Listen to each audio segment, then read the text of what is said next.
Afternoon बच्चों, मैं प्रियांश कौरव आपका फिर से अगली क्लास में स्वागत करता हूं। इस क्लास में हम गुप्त काल के बाद से लेके मिडिवल हिस्ट्री में एंटर करने के बीच, मतलब 600 से लेके लगभग 1000 बीसी के बीच में कोई एक वंश नहीं टिका रह सका। उत्तर भारत में तो बिल्कुल भी नहीं टिका रह सका। बहुत सारे ट्रांजिशनल पीरियड आए। एक बड़ा राजा जब जाता है या बड़ा वंश जब जाता है तो कई सारे छोटे छोटे वंश बन जाते हैं। आज हम उन्हीं ट्रांजिशनल पीरियड से होकर गुजरेंगे।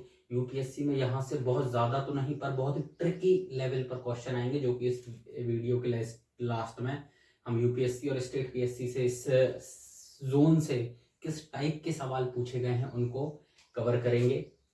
आज यहाँ पर हम गुप्त वंश के समाप्त होने के बाद, जो कि आपने पिछली वीडियो में देखा है, उस वंश के समाप्त होने के बाद नॉर्थ इंडिया, मिडिल इंडिया और साउथ इंडिया में अब क्या क्या चेंजेस होने लग गए थे, कौन से नए साम्राज्य, कौन से नए वंश उत्पन्न होने लग गए थे, उस पर चर्चा करेंगे। तो ये वीडियो और इसकी अगली होने वाली वीडियो उसी के बारे में होने वाली है। पूरी मैप रीडिंग से चर्चा करेंगे कि कैसे टाइम के साथ चीज़ें होने लग गई थी। इसमें छोटे छोटे वंश आपस में एक दूसरे के समकालीन थे, बहुत उलझे हुए थे। काफ़ी टाइम और काफ़ी नोट्सों को, 4-5 नोट्सों को इकट्ठा करने के बाद मैंने आपके लिए फाइनल वीडियो तैयार करी है। इस एक वीडियो को देखने के बाद आपको इस टाइम जोन के लिए अलग से कहीं और पढ़ने की और नोट्स बनाने की कोई भी आवश्यकता नहीं पड़ेगी। तो चलिए शुरू करते हैं। 600 से 1000 ईस्वी के बीच संघर्षों का क्या दौर रहा है। तो सबसे पहले इस समय क्षेत्रीय शक्तियों का उदय हुआ था। हुआ क्या था कि गुप्त काल के पतन के बाद उत्तर भारत क्षेत्रीय शक्तियों में बट गया था, जिससे 3 साम्राज्यों का उदय हुआ। अपन मैप रीडिंग में अभी इसके बारे में चर्चा करेंगे। एक्चुअल में ना, इसमें आप देखिए, हर्ष का साम्राज्य पूरा, ये अपना प्यारा सा भारत है। हर्ष का साम्राज्य, गुप्त का साम्राज्य पूरा उत्तर भारत और मध्य भारत तक फैला हुआ था। इसके बाद क्या हुआ कि जो यहाँ के सामंत थे, बिहार, बंगाल, उन्होंने अपने आप को स्वतंत्र कर लिया। उसके बाद जो यहाँ के मध्य भारत के सामंत थे, उन्होंने अपने आप को स्वतंत्र कर लिया। उत्तर भारत के सामंत थे कुछ, उन्होंने अपने आप को स्वतंत्र कर लिया। और इनके स्वतंत्र होने के कुछ समय बाद यहाँ के राजस्थान, गुजरात और यहाँ के सामंतों ने अपने आप को स्वतंत्र कर लिया। इससे कई सारे साम्राज्य बनकर उभरे हैं। उनके नाम यहाँ दिए गए हैं। जैसे कि एक वंश निकला, पुष्यभूति वंश। ये मेनली हर्षवर्धन का काल रहा है। नाम आपने इसका सुना होगा, आज अपन इसके बारे में पढ़ भी लेते हैं। ये वंश कहाँ था, समझ लीजिए पूरा उत्तर भारत, राजस्थान, पंजाब, यूपी, एमपी, बंगाल। देखिए पूरा राजस्थान, पंजाब, हरियाणा, यूपी, एमपी, बंगाल, बिहार, पूरा ये एरिया किसने कवर कर लिया था, पुष्यभूति वंश ने या फिर हर्ष ने। ये हर्ष ने ही जीते थे सारी चीजें। उसके बाद चालुक्य वंश आ गया, महाराष्ट्र और कर्नाटक, ये दक्कन वाला हिस्सा, ये वाला हिस्सा, मतलब नर्मदा नदी के ऊपर पुष्यभूति या हर्षवर्धन का काल था, साम्राज्य था। और नर्मदा नदी के नीचे से समझ लीजिए पूरा महाराष्ट्र, कर्नाटक, पूरा ये एरिया, थोड़ा सा गुजरात का हिस्सा, ये पूरा चालुक्य वंश के साम्राज्य का विस्तार था। और उसके नीचे आ गए थे उस समय तक एक वंश के रूप में, एक साम्राज्य के रूप में उभर चुका था अपना साउथ इंडिया, जो कि तमिलनाडु, आंध्र प्रदेश वाला हिस्सा था। यही वंश, और इसकी अगली वीडियो में आप देखेंगे, यही वंश आगे चल के और टूटे। उत्तर भारत के ये सारे राज्य ने अपने अपने स्वतंत्र साम्राज्य बना लिए। फॉर एग्जाम्पल गुजरात, राजस्थान में क्या कहते हैं, चौहान वंश आ गया था। उसके बाद यूपी, एमपी और हरियाणा, ये वाला एरिया में गुर्जर प्रतिहार वंश आ गए थे। उसके बाद बंगाल, बिहार में पाल वंश आ गया था। उसके बाद चालुक्य वंश के बाद राष्ट्रकूट वंश आ गया था, इसको ओवरकम करके। पल्लव वंश के बाद चोल वंश आ गया था, पल्लव को हरा के चोल आ गए थे। ये पूरा परिवर्तन का दौर एक हिसाब से सामंतवाद का बहुत अच्छा एग्जाम्पल है।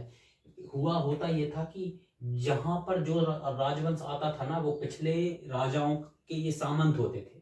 फॉर एग्जाम्पल इसके बाद जो सौराष्ट्र आएंगे, तो जब इसका पतन होता है तब सौराष्ट्र वहां के सामंत होते हैं राज्य के, तो वो स्वतंत्र हो जाते हैं। चोल वंश, पल्लव वंश के यहाँ सामंत के रूप में थे। सामंत मतलब राज्यपाल, राज्य देखते थे, प्रांत देखते थे। तो जब पल्लव कमजोर हुए तो वो सामंतों ने अपने आप को राजा घोषित कर दिया। हर्षवर्धन भी, ये पुष्यभूति वंश, ये भी जब गुप्त काल का पतन हुआ तो उस समय हर्ष सामंत था, उसने अपने आप को स्वतंत्र कर लिया। तो इस तरीके से सामंतवाद हुआ है। और एक चीज और नोट करने की चीज है कि उत्तर में जब संघर्ष चल रहे थे तो वो समय एक्चुअल में दक्षिण भारत के लिए स्वर्ण युग था। इसकी अगली वीडियो और खासकर इस वीडियो में भी अपन देखेंगे। साउथ में वो गोल्डन पीरियड चल रहा था। In terms of political wise अपना स्थानीय स्वशासन की नई खोज कर ली थी पल्लव के बाद आने वाले चोल वंश ने। उसके बाद सांस्कृतिक स्तर पर कई सारे मंदिर, मूर्तियां, स्थापत्य, कई सारे जो आज भी दक्षिण भारत में मंदिर बड़े बड़े आप जितने भी जानते हैं, देखे सुने हैं, वो इसी समय के बने हुए हैं। इस समय की धार्मिक नीतियां बहुत अच्छी थी, कई सारे इस धर्मों को उन्होंने संरक्षण प्रदान किया। साउथ इस जैसे नॉर्थ में गुप्त काल गोल्डन पीरियड था, तो गुप्त काल के बाद वाले टाइम साउथ के लिए गोल्डन पीरियड था। तो इसके बाद आगे बढ़ते हैं। अभी इस वीडियो में आपको ये तीनों वंशों के बारे में, इनकी सामाजिक, आर्थिक, राजनीतिक, प्रशासनिक, धार्मिक स्थितियों के बारे में अपन बात करेंगे, जो कि आपके UPSC, state PSC, SSC, railway वेपमेंट सब में काम आने वाली है। बहुत डीप लेवल पर ये वीडियो आज जाएगी। तो सबसे पहले हर्षवर्धन का जो 600 से 650 ईस्वी तक रहा, ये पुष्यभूति वंश का था, और इनकी राजधानी सबसे पहले इन्होंने हरियाणा के थानेश्वर में बनाई। उसके बाद थोड़ा एरिया और जीता और कन्नौज को बनाया। एक्चुअल में ना ये सारे वंश और आगे चल के भी जितने वंश हैं, ये कन्नौज के लिए बहुत लड़ने वाले हैं। और कन्नौज इतना महत्वपूर्ण क्यों था? क्योंकि एक तो ये व्यापारिक केंद्र था, कन्नौज पड़ता था उस पूरे नॉर्थ इंडिया के उत्तरापथ में। ये होता था पूरा उत्तरापथ, ऐसा दिल्ली से लेकर बंगाल तक जाता था, और ऐसे करके आगे अफगानिस्तान, पाकिस्तान, ईरान, अरब, मिस्र, वहां तक चला जाता था। यहाँ पड़ता था गंगा नदी के किनारे कन्नौज। एक तो ये व्यापार के लिए बहुत अच्छा होता था। ये एरिया गंगा और यमुना नदी का दोआब क्षेत्र होता था। दोआब मतलब ऊपर से गंगा, नीचे से नदी, ये दोनों यमुना नदी, ये दोनों नदी मिलती हैं, तो बीच का उपजाऊ क्षेत्र बन जाता है। अब चीजें यहाँ उपजाऊ हैं, तो यहाँ कर बहुत अच्छे से लग सकता है, बहुत ज्यादा लगा सकते हैं। तो कन्नौज बहुत इंपॉर्टेंट चीज हो जाती है बहुत सारी पर्सपेक्टिव को देखते हुए। अगला इनका साम्राज्य विस्तार देखते हैं। ये पूरा पंजाब से, अभी अपन ने बात करी, वेस्ट में पंजाब से लेके ईस्ट में बंगाल तक, और साउथ में नर्मदा नदी तक, उसके नीचे चालुक्य वंश था। अच्छा, एक चीज और, ये तीनों राजवंश आप देख रहे हैं, ये तीनों एक दूसरे के समकालीन रहे। एक ही समय पर अलग अलग जगहों पर ये तीन वंश, ये तीन साम्राज्य पनपे हैं।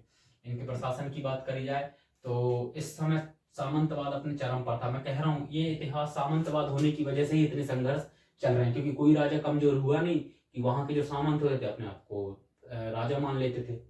और सामंतवाद होने की इसमें वजह भी बताई गई है कि क्यों सामंतवाद इतना फैला। ये प्रशासन इनका एक तो सामंतवाद पर चल रहा था और विकेंद्रीकरण पर चल रहा था। विकेंद्रीकरण में कोई दिक्कत नहीं आती। विकेंद्रीकरण में ये होता है कि साम्राज्य को प्रांत में बांट देते हैं, प्रांतों को जिले में बांट देते हैं, जो कि अपने यहाँ अभी भी चलता है। यहाँ प्रांतों को एक बात की नोट करने वाली है कि भुक्ति कहा जाता था, और जो प्रांत का अधिकारी होता था सामंत, उसको लोकपाल या सामंत भी कहा जाता था। अलग अलग जगह अलग अलग नाम ले लिए जाते थे। जिला विषय कहलाता था और जिला का अधिकारी विषयपति कहलाता था।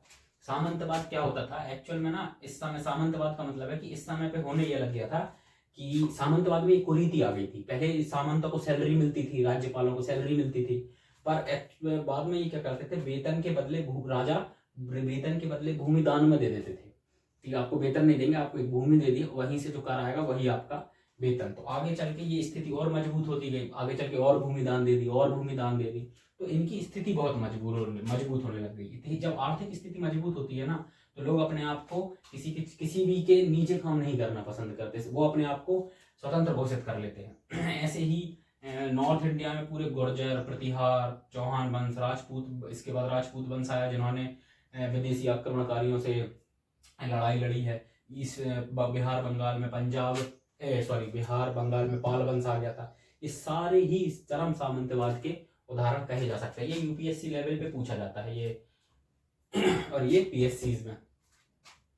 अगला देखें, समकालीन चीनी यात्री आया था। ये अगेन चीनी ब्लॉगर आया है अपने यहाँ पर, चीनी ब्लॉगर आया था और ये नालंदा आया था शिक्षा लेने। उसके बाद ये एक एक करके सभी इन तीनों राजाओं के पास क्या कहते हैं, बौद्ध भिक्षु बन के घूमा था। ये चीनी था पर बौद्ध भिक्षु था, बन गया था यहाँ के नालंदा में पढ़ के।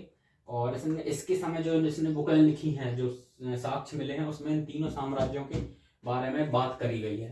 तो इसका एक अच्छा तात्कालिक तुलनात्मक अध्ययन अपन को मिल जाता है।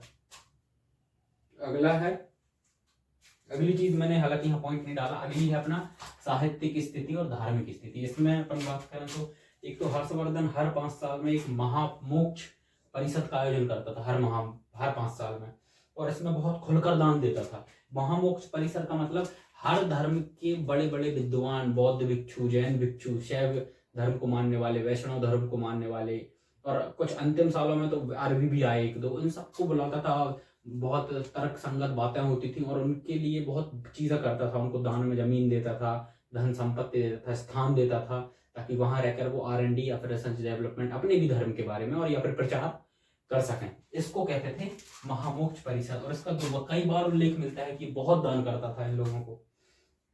अगला है बाणभट्ट। बाणभट्ट इसी के समय का दरबारी कवि है, ये बहुत IMP है स्टेट PSC के लिए, और इसकी कई रचना है, जैसे कादम्बरी रचना है, हर्ष चरित्र एक रचना है। हर्ष चरित्र में इसने हर्ष के ऊपर ही जीवनी लिखी है, ये बहुत IMP हो जाता है, स्टेट PSC में पूछा जा सकता है और SSC रेलवे के पेपर में। और अगला अपन बात करें तो हर्ष स्वयं खुद एक लेखक होता था। ऐसा नहीं कि देखो, जो इंसान खुद लेखक संगीतकार हो, समुद्रगुप्त के बारे में भी अपने पिछले वीडियो में पढ़ा, वो इन कलाओं का वो और ज्यादा संरक्षक हो जाता है। तो उसने कई कृतियां बनाई हैं, जैसे एक रत्नावली एक लेख लिखा है उसने, उसकी एक कविता प्रियदर्शी का रही है, एक नागानंद उसने नाटक लिखा है जो कि संस्कृत भाषा का बहुत प्रसिद्ध नाटक है। अगली बात करें तो पुलिस को यहाँ भाट कहते थे, ये प्रशासनिक क्षेत्र में आप जोड़ सकते हैं, इनका प्रशासन में ये एरिया लाइन छूट गई थी। अगली बात, सामंत को लोकपाल कहा जाता था, मैंने अभी बताया है। ये हर्षचरित इसकी पुस्तक है, बाणभट्ट की, इससे पता चला है हमें।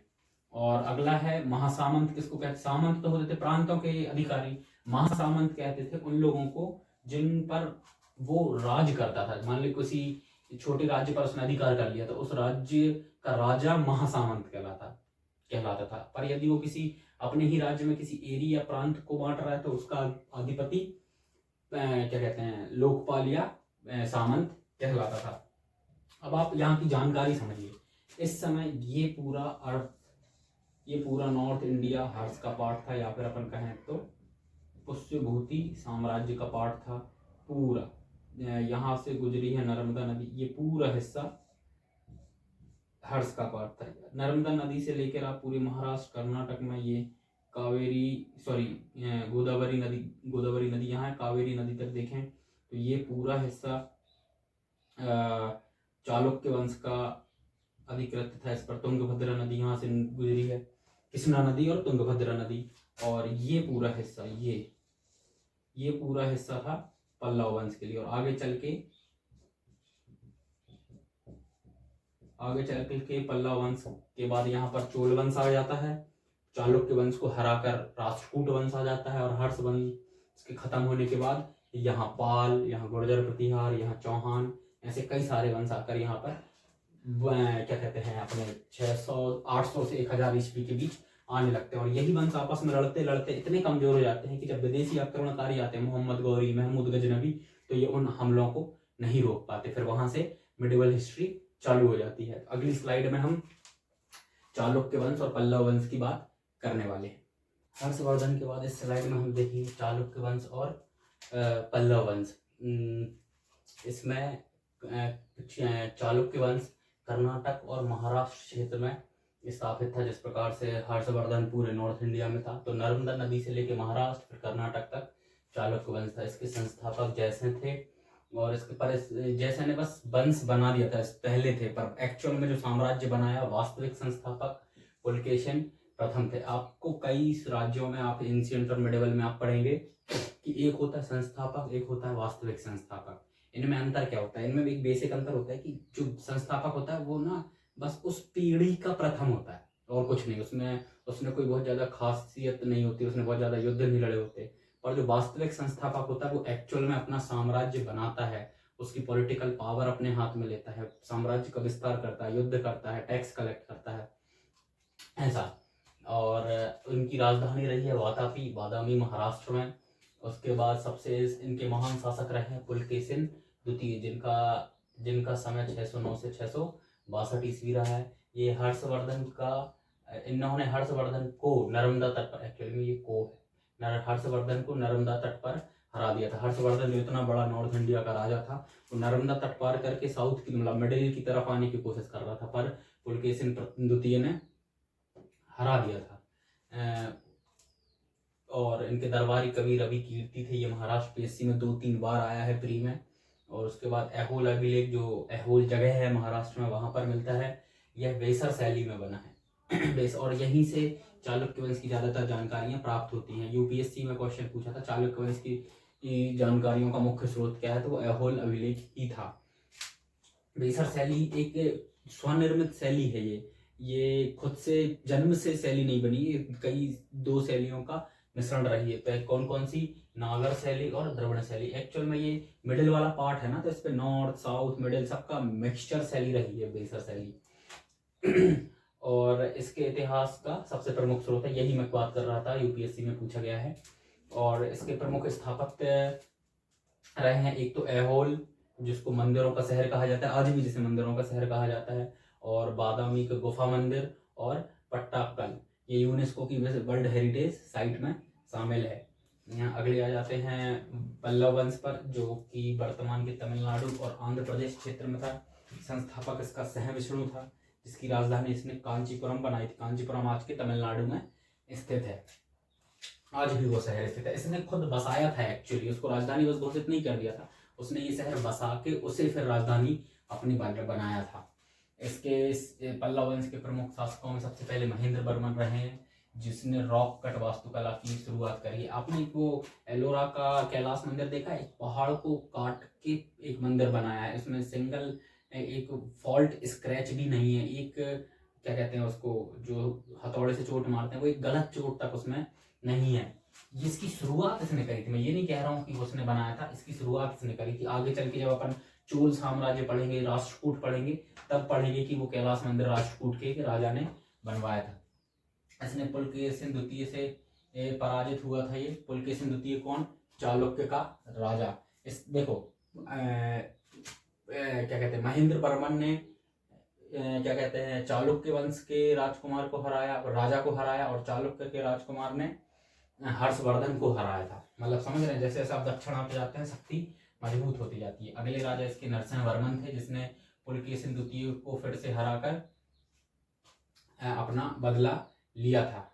चल शायद मैं कुछ आपको गलत बता दिया है, एक्चुअल में पुलकेशिन द्वितीय था सबसे महान राजा, जिसने नॉर्थ में हर्षवर्धन को हरा दिया था और साउथ में महेंद्र वर्मन को हरा दिया था। पर महेंद्र वर्मन का जब बेटा हुआ क्या कहते हैं नरसिंह वर्मन, तो इसने पुलकेशिन द्वितीय पर दोबारा आक्रमण करके पुलकेशिन द्वितीय को हरा दिया था और अपने पिता महेंद्र वर्मन का बदला पूरा ले लिया था। और उस उपलक्ष्य में इसने महाबलीपुरम का एकाश मंदिर बनवाया था। एक्चुअल में ये रथ मंदिर है, अपने ही प्रकार का पहला मंदिर। इसके बाद साउथ में कई रथ मंदिर बने हैं, कई बहुत बड़े बड़े आने वाले साम्राज्यों ने मंदिर बनवाए हैं, पर ये पहला था, इसलिए ये बहुत आईएमपी हो जाता है। स्टेट पीएससीज में ये पूछा गया है कई बार, ये बिहार पीएससी में और महाराष्ट्र पीएससी में पूछा गया है।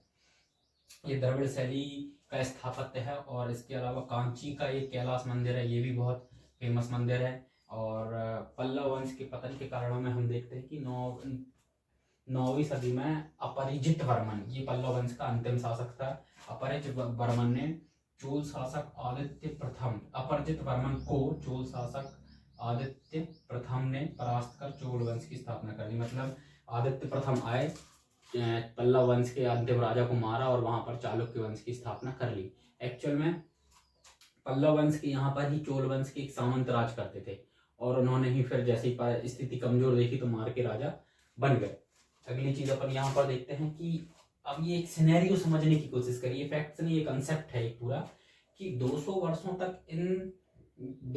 तक इन दोनों वंशों में संघर्ष चलते रहे। इन दोनों में कौन से, चालुक्य और क्या कहते हैं पल्लव वंश में, मतलब मिडिल इंडिया और सदर्न इंडिया। अंततः चालुक्य की जगह पर आ गए राष्ट्रकूट। आप मैप से समझने की कोशिश करिए, ये हमारा प्यारा इंडिया, यहाँ पर हर्षवर्धन था, हर्षवर्धन, ये नर्मदा नदी, यहाँ पर आ गए हैं कौन, चालुक्य, और यहाँ पर है कौन, पल्लव। तो चालुक्य के स्थान पर फिर आ गए थे राष्ट्रकूट, और पल्लव के स्थान पर आ गए थे चोल। ये अगला सिनेरियो रहा है। तो चालुक्य के स्थान पर राष्ट्रकूट और पल्लवों के स्थान पर चोल वंश आ गया था। इसका कारण क्या रहा है, इनके बीच में लगातार जो युद्ध चलते रहे हैं, इस आपसी संघर्ष का, रायचूर का दोआब। नॉर्थ में भी अपन देखेंगे, उसमें भी नॉर्थ इंडिया में कन्नौज को लड़ते, कन्नौज के लेकर लड़ते लड़ते गंगा यमुना के दोआब को लेकर कई युद्ध हुए हैं।